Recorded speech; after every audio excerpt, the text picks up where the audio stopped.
This is the capital of the Auburn podcast and Hey. YouTube show universe. He is dancing Zach Blackerby, and I'm Brad Law. And you're tuned in for a brand new Village Vice. We're having too much fun. Boy, Zach, we thought money was just going to be thrown around in the new landscape of college athletics, and you're starting to see signs that there's just going to be money coming from everywhere. Given Insane. Some of the talking points out of the Big 12 today. Yeah, insane with the Big 12. I mean, it sounds like I guess there's two fronts to this. Let's start with the one that I think is borderline humorous, and also I'm shocked that it's taken this long, but we may start to see some sponsorships slapped on in the name of some of these conferences. I mean, there's several reports out there now that the Big 12 has All-State ready to rock and roll to be the big All-State conference, or the All-State 12 conference, according to a couple different reports. Yeah. Which would bring in to the league $30 to $50 million annually, which of course the 16 teams within the Big 12 would split that each and every year. But to me, I've got no problem with this, because we knew that once NIL took full shape, that the money that was going to the schools that is now going to the players would have to come from somewhere else. We knew that was always going to be a part of this, whether it was the donors had to, fork up twice as much money, or if they had to be strategic in other ways. This is what part of that looks like, Brad. And a couple of weeks ago, so many of you watched the show. If you missed it, go back and watch it. But where we talk about the breakdown of the NCAA settlement, and we broke down exactly how much each school will have to come up with now that they didn't before, and it's north of $20 million. Yeah. School. That's got to come from somewhere.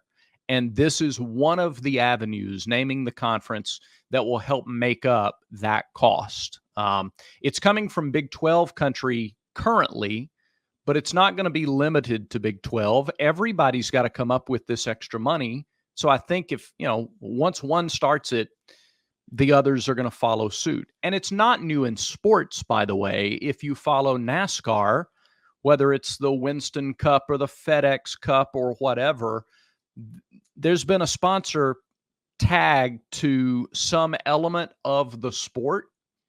And so what if they're now on conference names? They also, by the way, help make the conferences make a little more sense. It doesn't sound so silly to talk about let's say the ACC picks it up. Right. Yeah.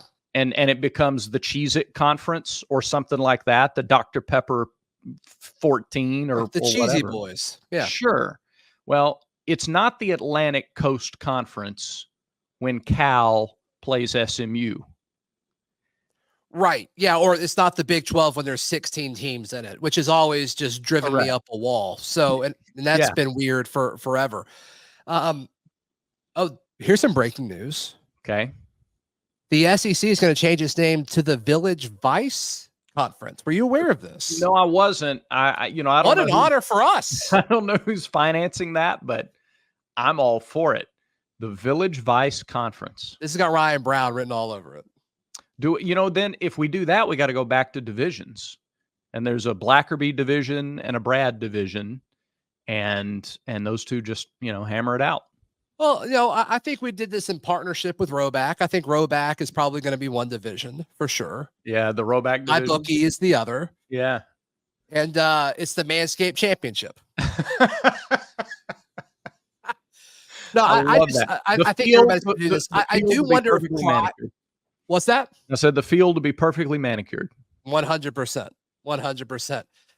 I do wonder, I could see the SEC having some pride with this, because that's the name conference that makes the most sense right now. And Sakie's talked about that pretty consistently. He talked about it a ton last year when he was asked about expansion 10,000 times. He's like, it needs to make sense, not only with the prestige, but also like geography is important here. And I know they kind of branch away from the Southeast when you look at Oklahoma or Missouri, but not a crazy stretch, a crazy stretch considering, you look at what the other conferences have done.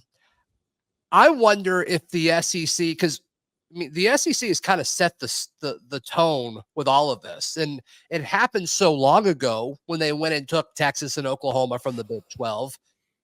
So much so where there's been multiple waves of the Big 12 and the Big 10 kind of making their initial moves and then going and picking the rest of the pieces they wanted out of the Pac-12 as now the Pac-12 is gone. Other conferences have been reacting to what the SEC has done. The SEC has been setting the way throughout all of this. And so this is the first move that we've seen somebody do something as a conference that hasn't really been led by the SEC. So surely they've thought of this just because Yankee seems so ahead of the game versus all the other commissioners. But I wouldn't be shocked if the ACC did something like this because that conference is struggling and lawsuits out the wazoo. The Big Ten name doesn't make sense. I do think they've got to change something there. I wouldn't be shocked if the SEC said, you know what? No, our brand is valuable enough where we're not going to do this. I could see that. Here's what the SEC won't allow to happen. And I don't think the Big Ten will allow this to happen either. Yeah. Because they're separated right now. When you talk about the power conferences, you do put the SEC and the B1G in all caps. And then the others are just a notch below them. Is that fair? Am I off base in saying that the SEC and the Big Ten are as close to super conferences as exists right now in college athletics, and even the other power conferences are not? You don't talk about them the same way. So sure, yeah, that's fine. All right, the SEC won't allow the Big 12 to do anything that evens the playing field financially. So, which brings us to the next point or the next item as well, this private investment company. This needs to be framed in a way that these schools are looking for ways to recoup or come up with, that's the better word, come up with, because they haven't lost it. They're just going to have to account for it now. The NIL or the NCAA settlement case. They're going to have to come up with that money because the Big 12 isn't going to close the gap on these other conferences financially because anything that they do, right, these other conferences are not only going to be able to match, they're going to be able to go a notch above that. If the Big 12 is valued at, say, $5 billion. So this is a report from the Action Network. It says the league is fourth in average annual value for its schools among the Power Four behind the Big Ten, SEC, and the ACC. And we were talking about this before we clicked record. Like, what brands are there now in the Big 12? Like, the ACC is not stacked by any means, but they do have FSU. They do have Clemson. They do have Duke and North Carolina. Mm-hmm. I'll throw Miami in there. I think I'm higher on Miami than the average person, but whatever. They still have these brands. They also have these markets. Serious question. What's the best brand now in the Big 12? Boy, that's a great question. For longevity, like Oklahoma State seems to be doing well. They have T. Boone Pickens money. Sure. Yeah, sure. But they're always second to Oklahoma. Yeah, so are they about to be like the king of the Big 12, or is it going to be? I think it's Utah, honestly. Sure, but it's like, is Utah was like fifth fiddle in the Pac-12 just because like they were I don't know, they just kind of showed up and played football or were pretty good, but they weren't like Colorado or they weren't USC or UCLA or Oregon or Washington. They're Utah. And so they come into the Big 12 and all of a sudden, like if you're ranking all of the teams that are new to a conference that can win it, Utah's probably the top of the list. Yeah. Probably. And Utah, by the way, is 15 years removed from not being in a power conference. They didn't join the Pac-12 until 2011. Yeah. Yeah. So to me, it's just I don't really know what the Big 12 has to offer right now. Yeah. For a minute, for like schools like Utah and Arizona, these former Pac-12 schools, what they had to offer was, we have a home. You can live here. You can live here. We have a place to stay for you. That's been it. And now they're trying to find ways to stay afloat. Yeah. And we'll see what happens. But yeah, you mentioned it there. The Big 12 is considering a private equity investment deal The firm is CVC Capital Partners. The deal would be worth $800 million to $1 billion, according to this report from the Action Network and others, for 20% ownership of the Big 12. It sounds like what they're interested in is the value of the media rights deal. That's what they're investing in. They want a piece of that. So if that money keeps you afloat, that's great, but you can't just pump money into something and make people care about it. Yeah. And college football, college athletics, so much of it is about like emotion. Like people have to care about it. And so you pumping a lot of money into a conference doesn't make people care more about Baylor playing Arizona on a Saturday afternoon at 5:00. It's just not going to happen. So I don't know. I think this is very interesting. I'm totally cool with people putting sponsorships and names that haven't previously been there. I'm cool with all that. Yeah. It's just interesting to me. Yeah, banking it on media rights is really interesting. If you are going to pump in $800 million to $1 billion for 20% of a company, then you set that company's valuation at between $4 and $5 billion. Which is weird because their current media deal, this is according to this. Yeah. This is according to CBS, is worth $2.3 billion. Yeah. So we're going to add $1 billion to that, or I don't know. Yeah, that seems like an overshoot. So they think it will become worth more. They're banking that. So this company from Luxembourg is banking that at the next media rights negotiating window, the deal will be valued higher than it is now. And that's probably will be, right? That's probably not a crazy assumption. Yeah, but that much more? I don't know. The markets you're getting are Waco, Texas, Provo, Utah, Orlando, which is a top 50 market, Cincinnati, which is a top 50 market, Houston's a top 10. But Ames, Iowa, Lawrence, Kansas, Manhattan, Kansas, Stillwater, Oklahoma, Fort Worth, top 10 or top 15 anyway, Lubbock, Texas, and Morgantown, West Virginia. So I think before I give that take, let's tell people about Roback. We're both sporting Roback right now. I finally got my stuff, and it is fantastic. So comfortable. Don't you wish it was like 30 degrees cooler outside? Yeah, a little bit. But I'm going to work out in this later regardless. Yeah. Everybody in the comments, tell me how good we look at our Roback stuff right now. Right now. Use one word to describe us and our Roback gear. And would love to. Brad, I'll read the comments later. Yeah, can't wait to read those. May even share some of them on our next episode. Please. But the Roback prints, you can get some different designs like this one with the stars. 4th of July, you don't want to go to, trust me, you don't want to go to your 4th of July family gatherings on the lake or wherever you're going to go without an Independence Day design from Roback, and they have lots of choices. Lots of choices. Check them all out. Polos, hoodies, quarter zips, T-shirts, shorts, anything you want, plus 20% off right now when you go to roback.com and use our promo code VICE20, VICE20 at roback.com. You'll feel great. You look great. So am I out of line saying that the SEC and the Big Ten need the Big 12 and the ACC to figure it out? Because I don't get the impression that the SEC or the Big Ten want or would be interested in most of the schools at either of those conferences. Am I crazy in saying that? And I just think, okay, sure. And we heard some of this, rumors of like, could the Big 12 and the ACC merge, or could the ACC or the Big 12 take some of the other team schools to really solidify it? Because if FSU and Clemson and, the top 4 teams in the ACC went to the Big 12, all of a sudden, like, okay, yeah, the Big 12 is probably fine. You actually have some brand power behind it. Or vice versa. Could the ACC go out and get Oklahoma State or Utah or whatever? Yeah. But the structure of college football right now, or at least the postseason of college football, this whole like how we've gone through things with an odd number of conferences was dumb. And now we're finally at 4, and it like makes really solid sense with how the bracket and the college football playoff is comprise an eventual expansion past that, because I don't think anybody truly thinks it's going to stop at 12. I think they're going to slowly add more and more teams. Yeah. You have 3, it really screws it up.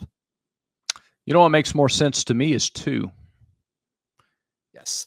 But I don't know if the SEC and the Big Ten want that many schools. I don't think the SEC does. I don't know that. I think we're moving to a point that you don't need that many schools. I think you move to a point where the SEC and the Big Ten are the NFC and the AFC, and everybody else is just they're separate. And I don't like that. I mean, I don't. I've got enough traditionalist and purist in me not to like that. But we talk about the NFLization of college football. And I think ultimately that's where we're going. The SEC is now at a place where it's going to have 16. The Big Ten is going to be at a place where it's going to have 16. Like I don't know that you need more. And here I go back to this private equity firm. If they are valuing or putting the valuation for the Big 12 or the All-State Conference at $5 billion, what's the valuation of the SEC and the Big 10? Oh, multiples more. 12 to 15. So if somebody wants 20% of that company, you're putting in $4 to $5 billion. Yeah. Right. What's that spread among 16 schools? How much more can they do? How much richer will the rich get to further separate themselves from even the other power conferences? Because they're not going to sit by and let one conference do anything to bring them up to equal footing. Yeah. If the Big 12 can all of a sudden, because they've given naming rights to the conference and they've given private equity firms a chance to get in on it and even the playing field so the money's the same. Nope, that won't last. Right. Yeah. So, I mean, there's a lot at play here.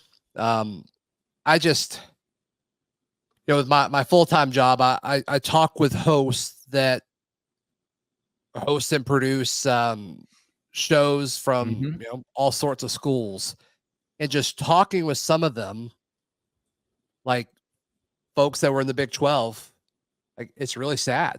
Like this team that they love and their parents loved, and they've got 3 or 4 generations of folks that have went to that school.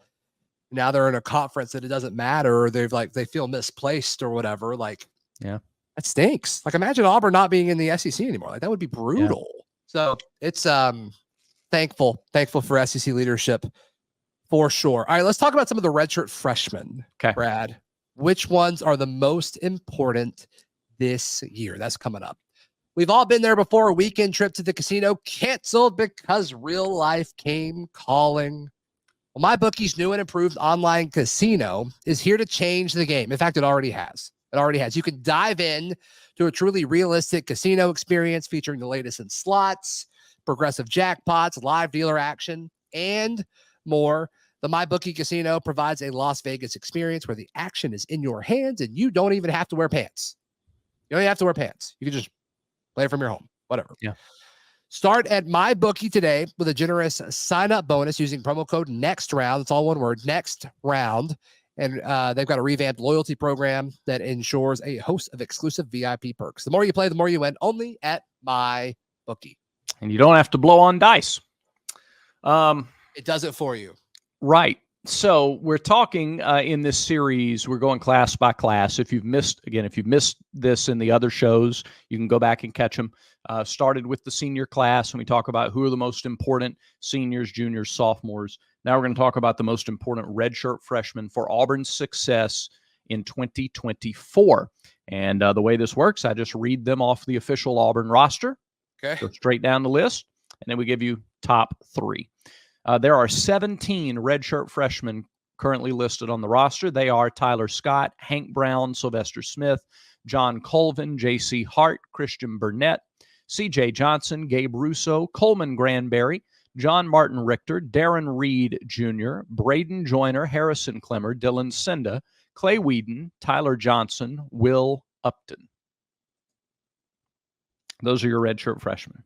Yeah, so not a ton of names that we're expecting to really see pop off for Auburn. Yeah.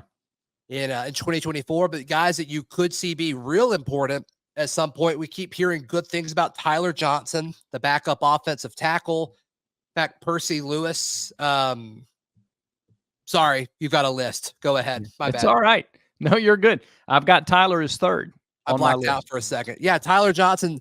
I'm surprised that he's at 3. I'm curious to see who your first 2 are, though. So, yeah, I think that's a good one. He certainly needs to be in the top 3, probably higher, but I'll hear your arguments for your other 2. Sure, I got you. I'm interested to see how much Tyler plays because we're starting to hear talk not totally unlike what we heard about Too Tall Miller last year. Sure. Now with Too Tall, it was in fall camp. With Tyler, it was spring, but still, he's like if you had to just pick one offensive lineman who was getting praise for his aggressiveness, his consistency, it's Tyler Johnson. So he's going to play at Auburn and have we think a solid career.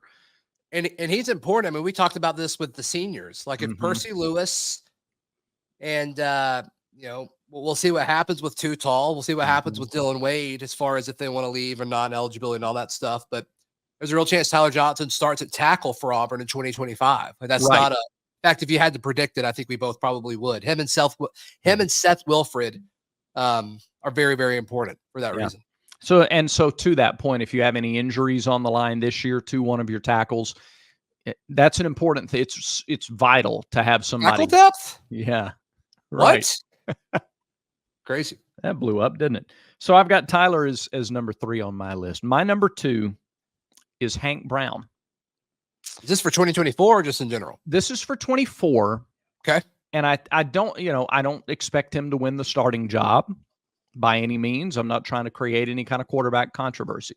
Okay. But the role of your backup quarterbacks, again, to have somebody who you have confidence in and feel like they could go out and do the job. A lot of you watching right now wanted Hank to win the job this time 5 months ago, 5.5 months ago. Sure. If we had asked you then, who do you want to start for Auburn in 2024, you would have said Hank Brown. So him continuing to push and provide competition and grow and develop, you are one play away from needing the backup quarterback in the game. And I don't think they want to go to Walker White in that regard. I think there's a lot more upside for Hank Brown in 2024, with all due respect to Holden Gariner. I think it's probably Hank number 2. So your backup offensive lineman, backup quarterback, incredibly important positions. That's why I have those guys 3 and 2. Which context here? Like we're talking about the redshirt freshmen. So these are guys that weren't breakout freshmen that you needed year 1. These are guys that are pieces that they want for the future. So a backup tackle and a backup quarterback, it makes sense. Sure. But not just down the line backups, guys that in the event of an injury, they're next up. you could see them. All right. Who's number 1? Number 1, I think is gonna start at least some, and that is Sylvester Smith. Okay. I've got him my number 1 redshirt freshman. I missed that name. Yeah, that's great. You got a great list. Okay. And I'm gonna let you talk about Sylvester. Because I think Sylvester's great. Anytime I talk to a coach or a player or somebody who's constantly at practice, I'll ask them, whatever. And if I'm not even asking them about the defense or the defensive backs or whatever, they go out of the way like, oh yeah, Sylvester Smith is balling right now. It's like, cool. Asked you about the receivers, but great. Seriously, I asked somebody about the role of Perry Thompson. This was like 2 or 3 weeks. It was a week before I went and left the country for a week. Yeah. I asked him about the role of Perry Thompson, and he talked about Perry, and he talked about a few other guys. And then he paused, and he's like, bro, Sylvester Smith. And I'm like, okay, great. Like, so, I mean, that says something, right? That says something that people can't stop talking about Sylvester Smith. So I think he's going to start at safety too. I'm with you. Yep. All right. So again, I've got 3 Tyler Johnson, 2 Hank Brown, 1 Sylvester Smith. Different reasons for the number 1 guy and the 2 and 3 guys, but that's our list from the 17 redshirt. I would switch 2 and 3, but sure, we're pretty close. Yeah, I do think Tyler probably plays more than Hank this year. That's fair. So I might do that too. Yeah, unless something crazy happens. Sure. Right. Okay. Sure. And then like Dylan Cinda is interesting. Agreed. I think they like Dylan Cinda, interior offensive lineman. There's just so many dudes that they've brought in front of him. I don't really see a clear path to playing time. Like, yeah. I mean, if Ronan Chambers wasn't here, I think Dylan Cinda would probably be discussed more. Yeah, you're probably right. And you made this point when we talked about the sophomores. I thought it was a very good point. this time next year, when we're talking about this same class as sophomores, yeah, you may have different guys in different orders or in the top 3 that are not there now, or vice versa. It does look different when you talk about the younger players, because, sometimes it's one off season where a guy pops and he improves dramatically and he's ready to take a step forward. Darren Reed, you list him off? Mm-hmm. Yeah, that's He's another an one honorable that's mention. interesting. His talent is apparently out of this world. It's just he's got to put it together. Yeah. Got to put it together. So that's another one that could pop off for sure. I like Braden Joyner too. He's got such good size, and again, to have as many offensive linemen on the roster as Auburn will have. Yeah. The best of the best are going to surface. You're going to find the guys who are it. He's got a ton of talent. So I put him in the honorable mention column. Yeah, he's just behind Connor Liu. Right. That's just at the center spot. Yes. Can he move? Do they want to try to move him or keep him there? Yeah, you're right. You're right. So cool. Great list, Brad. Great list. I think that about does it for today's show. It does. Thanks everybody for watching, subscribing, commenting. I will read them. Remember, until next time, everybody has vices. Make sure Village Vice is one of yours.